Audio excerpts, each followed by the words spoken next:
Welcome back, everybody, to the OPT Network as we talk about Black History Month. Black History Month is more than just Black history. It's about those people who are making history regardless of their ethnicity.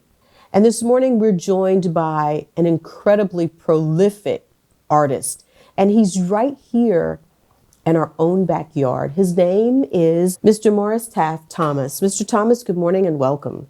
Good morning. Good to see you again. So you are one of those incredibly intriguing people, and you're here in Alexandria, but your work is spanning the world. And we really want people to know that and appreciate that and understand that. Let's rewind some 40 years ago when you first knew that you had a gift for artistry. I wasn't sure about that gift, but as I go back and reflect over the years, my maternal grandfather, I think I mentioned the fact he was a Baptist minister as well as an artist. And so during Sunday school, he would do illustrations on a chalkboard to keep the youngsters kind of involved and excited about theology and the things that he was teaching during that particular Sunday. And so I think it kind of grew on me from that sort of a historical thing that I inherited from my grandfather. Did you start trying to sketch and mimic what he was doing? Yeah, we all did. We thought it was something very fascinating, kind of unusual during that particular time. And so we tried to emulate as to what he did. And there were several of us who went on to accept art as a career. We didn't know it was going to be one, but it happened to turn out that way.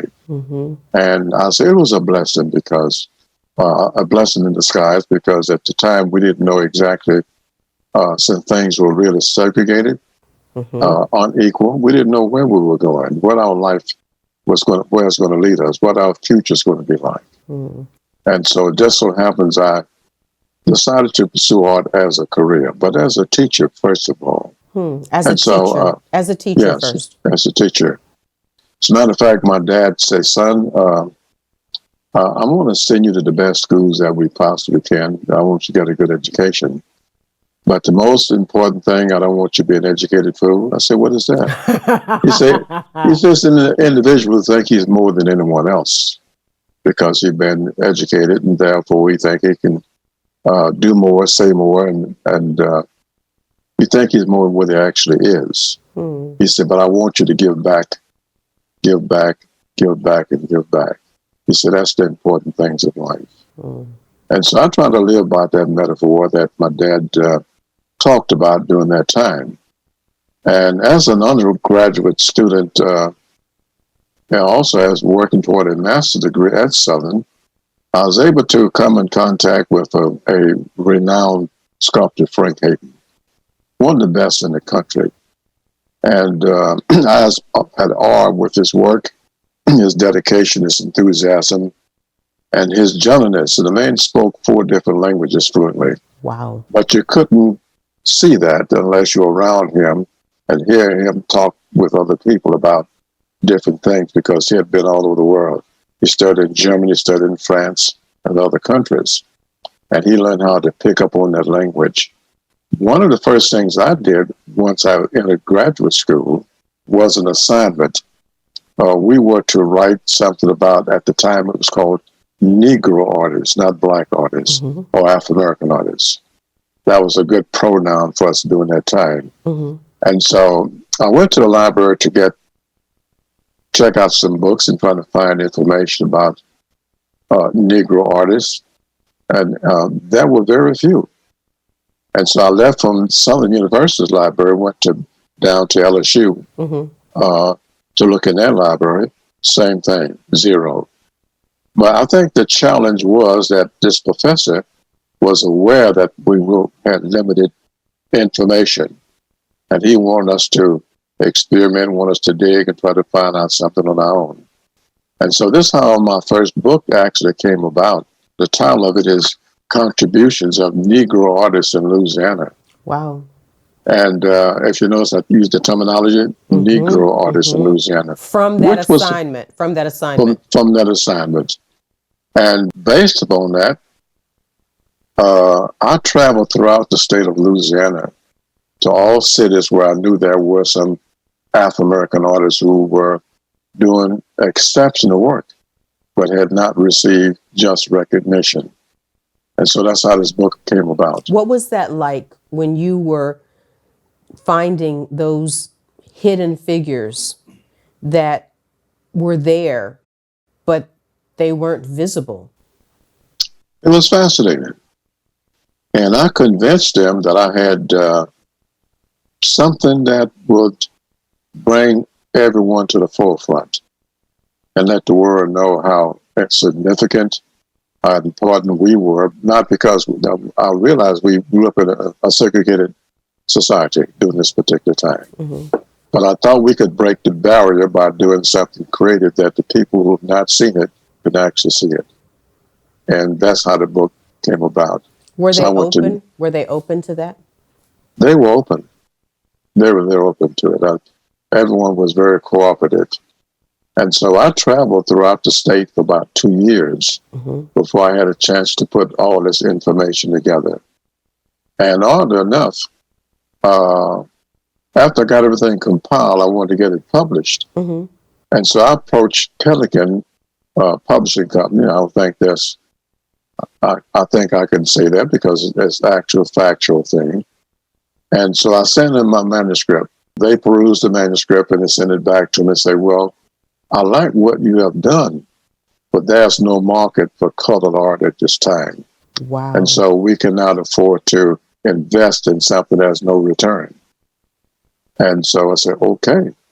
And so I did find a publisher, Fitzgerald Publishing Company. He actually put the things together for me.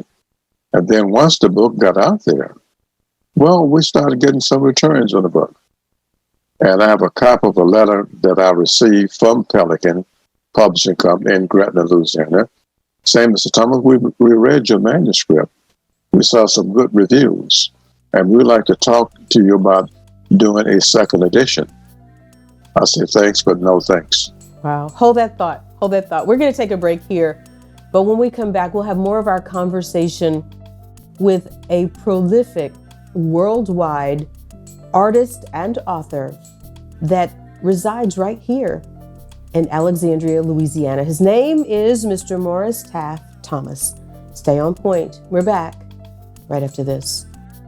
Welcome back, everybody, to the OPT Network. This morning, we're talking about history and how so many history makers are among us. And many of us have no idea the greatness that is right next to us.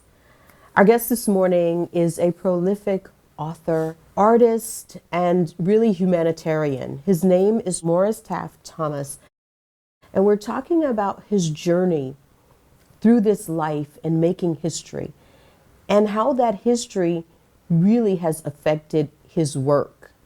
And so when you were talking about living in a time of such inequality, where you go to present your manuscript and they say, there's no market for colored artists. What does that do to you internally? And are you in any way traumatized by what you had to go to and through just to be an artist? It intensified me. It intensified you. It intensified me to be good, better. It intensified me to work harder. It increased my dedication.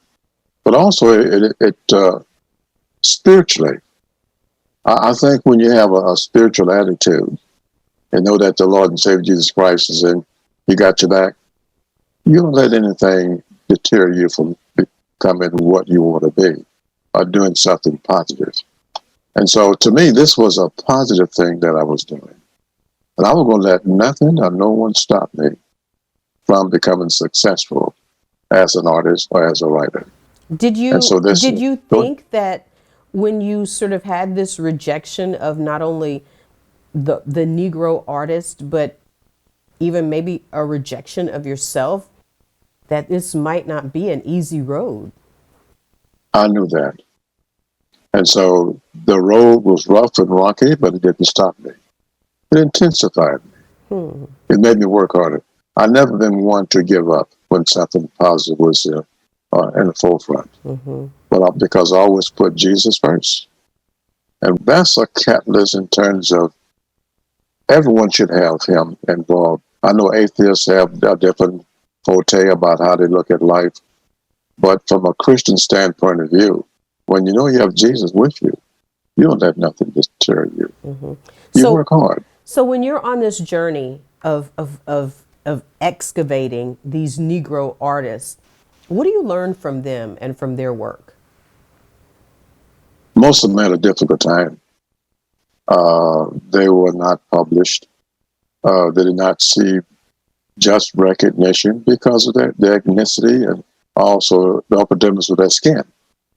And so there was a rejection across the spectrum of not getting recognition, not because of who you are, but what you accomplished in life and what you had to offer that you could give someone else aesthetically, creatively. But they didn't have the chance to do this.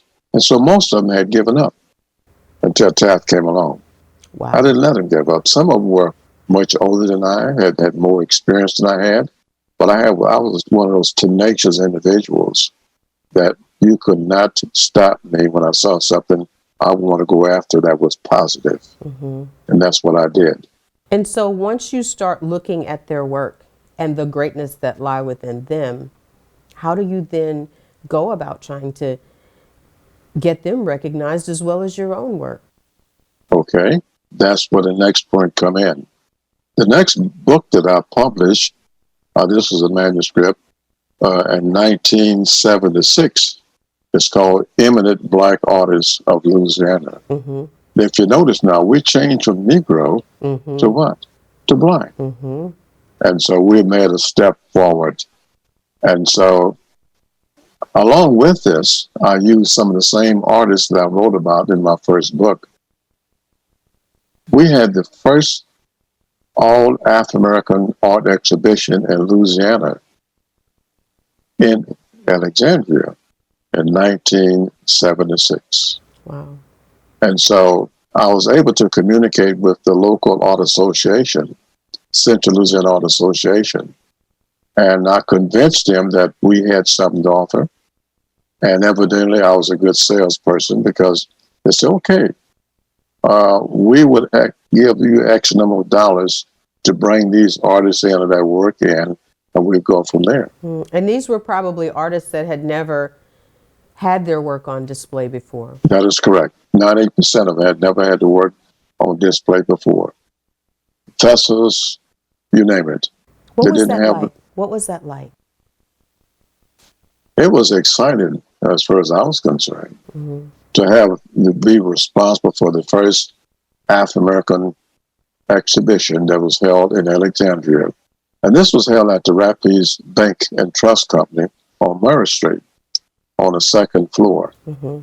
Many of the artists did not attend the grand opening because there was nowhere for them to live. There was no hotels open for them at the time.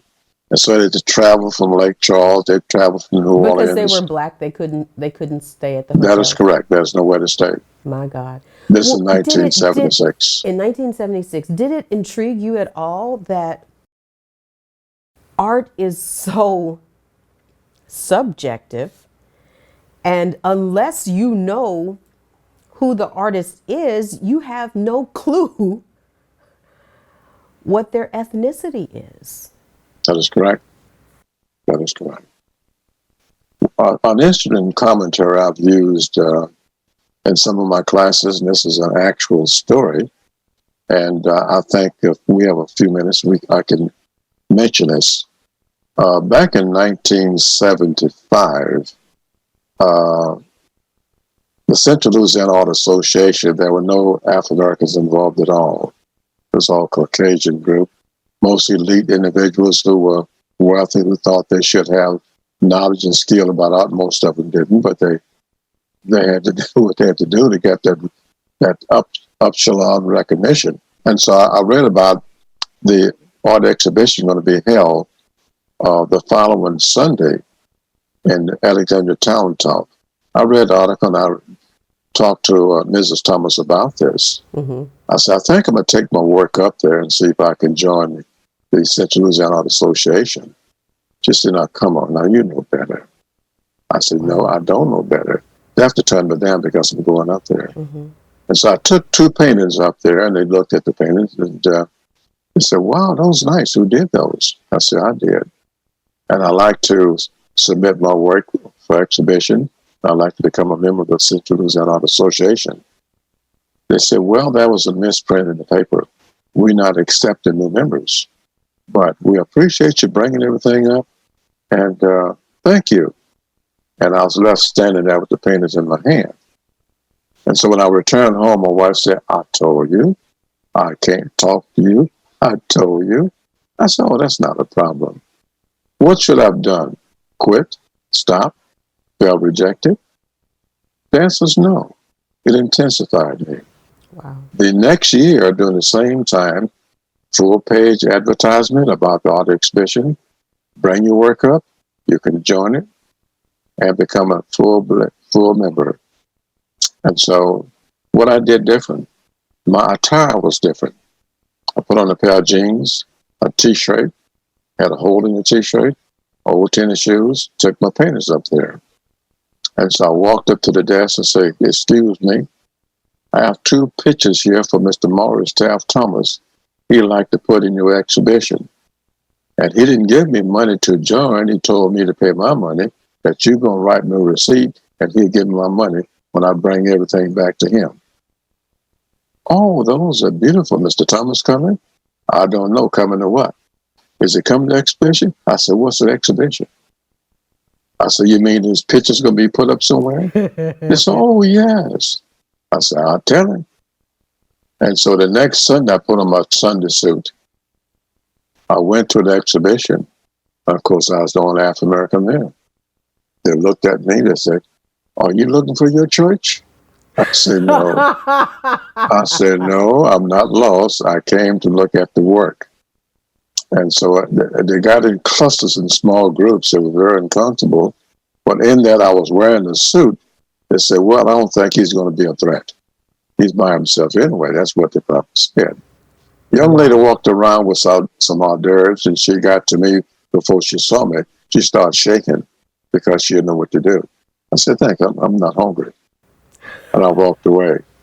And so what I did when I found a small cluster of people gathered together trying to decipher what they saw in one of the pictures, I walked over where there's a group. And I used all of the learning I had, skill-wise and composition, colors, perspective. I said all those things to them as I talked about the painting they were looking at. They looked at me because they was amazed. He was one of those people that knows something about art.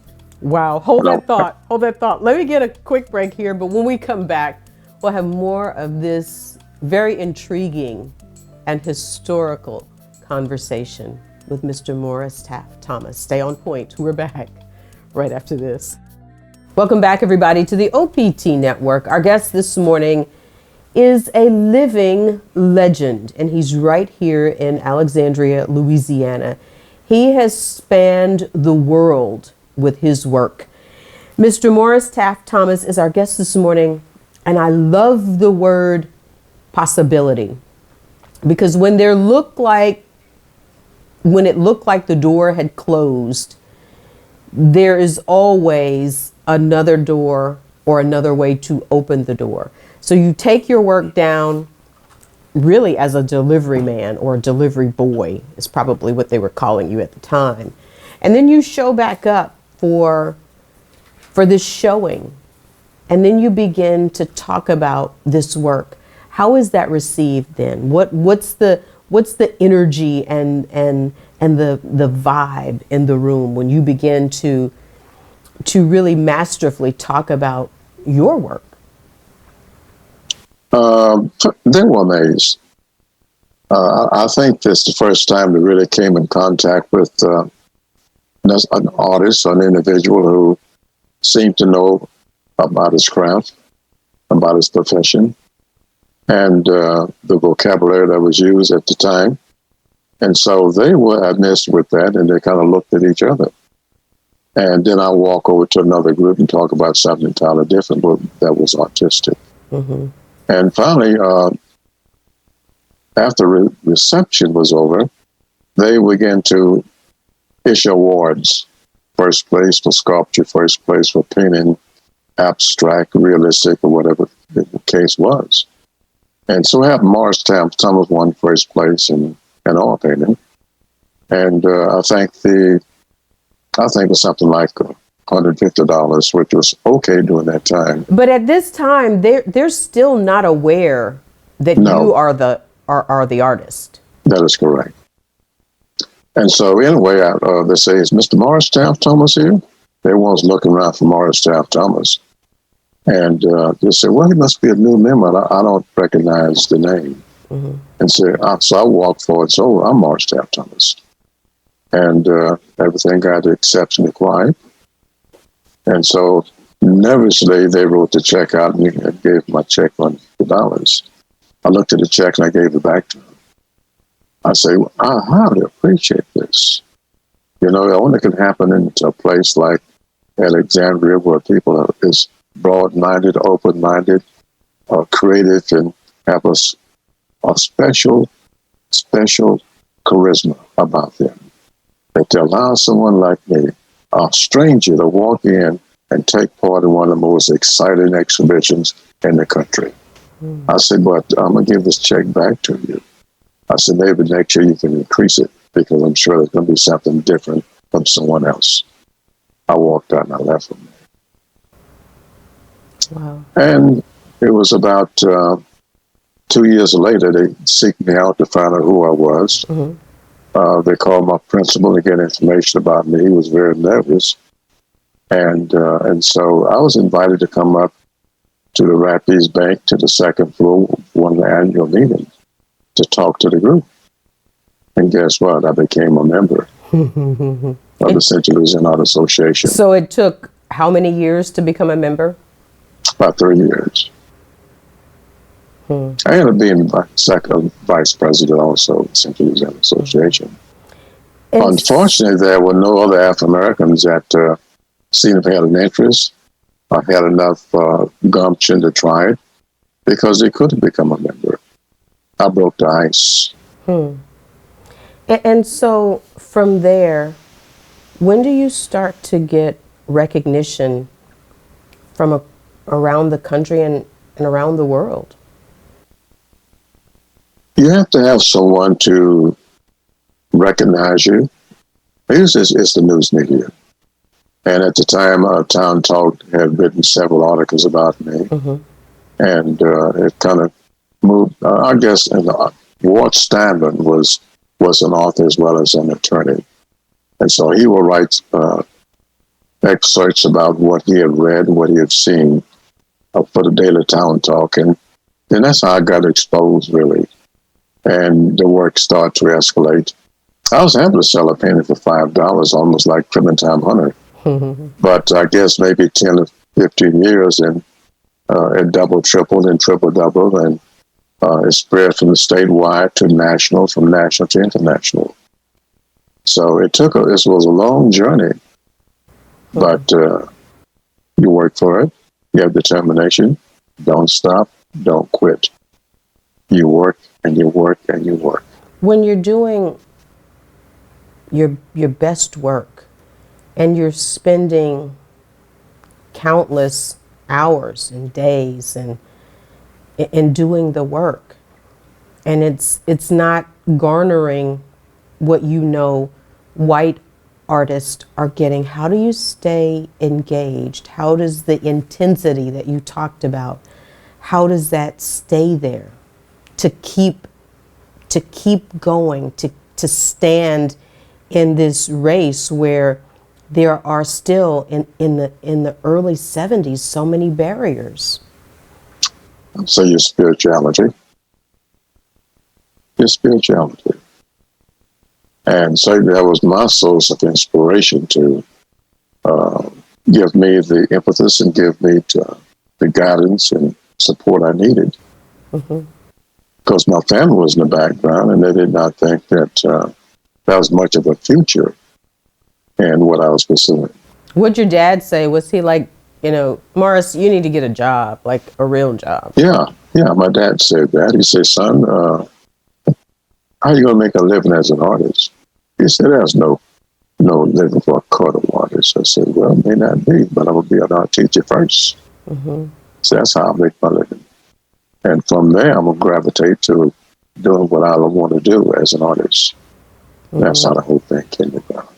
So tell us now, there was an incredible documentary that you were a part of from Louisiana Public Broadcasting Network. And you talked about your experience and your relationship with one of the greatest artists in Louisiana and maybe in America, Clementine Hunter. Talk a little bit about that relationship.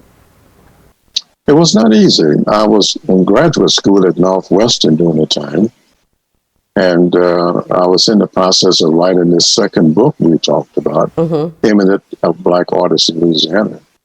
And I wanted her to be a part of that. But she was reluctant. As a matter of fact, she did not talk with me at all. She felt very uncomfortable. Why because do she you think? didn't know me. Oh, because she didn't know you. She didn't know me. Well, another reason, I talked with Francois Mignon. He was, I guess, the terminology, the overseer at the time of Melrose Plantation. And so I talked with him after school one day. I said, look, I'd like to interview Mrs. Hunter. I said, but she refused to talk to me. I said, why is that? He said, first of all, she don't know you. And he said that she have a little difficulty with some people that she doesn't know. And so she refused to talk to you. I said, what can I do to get her to talk with me? He said, in those little store on the corner that you pass, let's sit on the corner before you come down the road to come to Melrose. I said, yes. He said, go back there and get some ice cream and some cookies and bring it back and present it to her. I did. We were friends from then on. And what year was that, Mr. Thomas? This was about 1968 during that time. 1968. Let's take a break here. But when we come back, I want to talk about how that relationship, your relationship with Clementine Hunter, how it develops and what you learn from her work. Stay on point. We're back with more right after this. Welcome back, everybody, to the OPT Network as we celebrate people who have made an incredible mark, not just on Black history, but on history. Our guest this morning is prolific author, artist, teacher, humanitarian, Mr. Morris Taft Thomas. And before we went to break, we were talking about your relationship with Clementine Hunter, and who would think that a little bit of ice cream and cookies would be the icebreaker that would develop into a relationship that I'm sure you just probably will treasure for the rest of your life. Talk about that moment when she begins to really open up to you. I was impressed with it. One of the unique things that intrigued me about Mrs. Hunter was a Creole accent. She had a beautiful accent. Thomas, how you do? I'm good to see you again. And so I enjoyed that. I enjoyed the dialogue. I enjoyed being in her environment. How did you seek her out? How did you find her? I mean, what drew you to her? Her grandson. Matter of fact, I taught one of her grandchildren here in Alexandria, Perry Hunter. He's now a Reverend Perry Hunter. But he was in one of my art classes at Jones Street Junior High School at the time. And so I was talking about Mrs. Hunter. He said that that's my grandmother. I say, sure, yeah. I'm your uncle, too. And so he convinced me that he really was. And so I asked him to direct me to Melrose Plantation, how to get there, because I was going to Natchitoches each day anyway.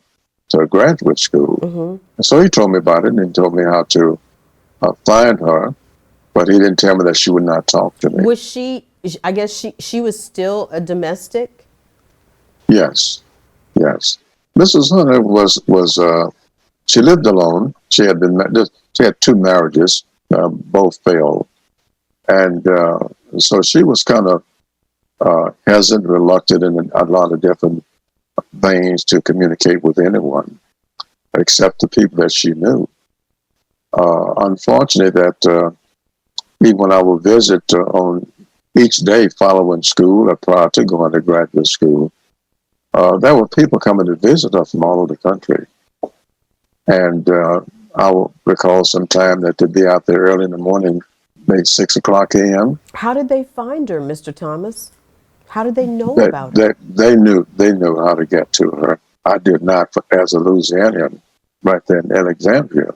But they knew. They come from Arkansas, Mississippi, different states. I recall one morning I was waiting for her to get up like they were.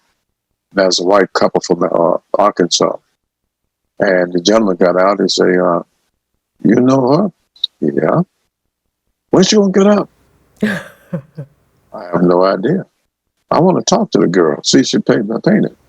I said, you want to do what? I said, I want to talk to the girl. I said, oh, I said, you're probably in the wrong place. I said, are you referring to Mrs. Hunter? Oh, yeah, Miss Hunter. I said, yeah, well, she'd be getting up around 9 o'clock. She would always come out and she'd feed her chickens. You see the chickens in the front yard? She'd bring some corn out and feed her chickens. That's a good time to talk to her. And she did. She walked out with a little apron on, and she had some corn in a bucket, and she threw out there and feed her chickens. And so that was a good time for me to talk to her. But the average individual that took advantage of her, I've seen, not monetarily, but I've seen them bring even poodle dogs. She didn't know anything about a poodle dog. They would bring television sets. She didn't watch and say the pictures moved too fast. They would bring all kind of things. And she just stacked them in a corner somewhere, and all except the chickens. Someone bought her a pet chicken, and she kept that chicken. What do you think made her great? What made her work great? Simplicity. I emphasize the fact that Mrs. Hunter was not a primitive painter. She was a folk artist. There wasn't anything primitive about what she did. It was her technique, the way she approached art, that made them feel that, oh, she's primitive, because she knew a thing about perspective. Everything was floating in the air. She had people floating in the air, what have you. It was beautiful. This is the way she saw it. And that's the way it was. And what did she tell you? How did your relationship with her develop over time? You know what I'm saying? As meeting her now and getting to know who she is and how she thinks and how she processes. I think it was basically trust. My frequency of going to visit her on a daily basis, after a period of time, she began to trust me and began to talk to me about things. One of the things she did mention that she had a daughter lived in the Baton Rouge area, and that her daughter would come up on weekends, bring the children there, and she always placed her paintings on the front porch. And when her daughter left, she said half of the paintings were gone. Now, she couldn't actually count them, but she knew what she put out there. Wow. And her daughter would take the paintings back, selling them. And so she recognized that. And so this is how I came in possession of one of her scrapbooks that someone brought her from, I think, from Arkansas, where if you come there, you know, you could sign your signature where you were from, and etc. And so she said, Thomas, you take this book back with you, because my daughter's going to steal it. I said, your daughter? She said, yes. And so I said, okay, you sign it. I'll take it back and keep it for you. And that was 30 years ago. I still have it. And she never learned to read and write, did she? No, she did not. She did not. And that's why there was a limitation with trust. But at the same time, she had to trust someone. And so Francois Mignon was the primary source of trust and inspiration. But there was an attorney, a prominent attorney lived in Upper Natchitoches who wanted to be an agent, and he would take up paintings and give them maybe $25 for about 10 paintings or 6 paintings. He'd take them back to D.C. and he'd sell them $1,500 and $2,500 each. I was able to confirm that. But since I was not a member of the family, and I told them about it, and they didn't want to pursue it, so all of that just went away with her. And what happened to her legacy as it stands today? It escalates. It's escalated. It is worldwide. You have people in just about every country you've named that own a Clementine Hunter work. If not, they read about it, they've heard about it. Mm-hmm. And so our legacy will live forever. Mm. And so as a teacher and as someone who has spent most of your life creating, what do you want people to really understand about this incredible journey that you've been blessed to be on? Well, to me, the most important thing is I go back to my Christian experience growing up in the church with my grandfather and the type of indoctrination that I've had. I always wanted to do something that was good because that's what he emphasized. And so even as an artist, as a writer, as a sculptor, as a poet, I want to leave something that is positive. And I always say, well, everyone is not going to gravitate toward anything that I do. But if I can touch one heart, one child, one person that will meet the challenge, say, well, Taft was okay, but I could beat that. That's what I want. That's what I want. Wow. Don't be like me, be better than what I am. And so are you still creating? Are you still working? I'm still working, still creating. I've been trying to stop, but for some reason, folks won't let me stop working. Is it therapeutic for you? Do you love it? It's Do you therapeutic. still love it? Yeah, I still love it. And I receive calls from all over the nation, and some by email, some by virtual telephone, whatever means of media they want to use to communicate. I used to do that. And I'm a member of the National Sculpture Society in New York, for one thing. And so with that connection, I get recognition calls around the world. But the main thing, stay humble. Be graceful for what the Lord gave you and share it with someone else. I love it. Thank you for sharing just a piece of your life, your history, and your journey with our listeners and viewers. This has been an incredible conversation. Thank you so much. Thank you. Everybody, our guest this morning, the legendary Mr. Morris Taft Thomas. Stay on point. We're back right after this.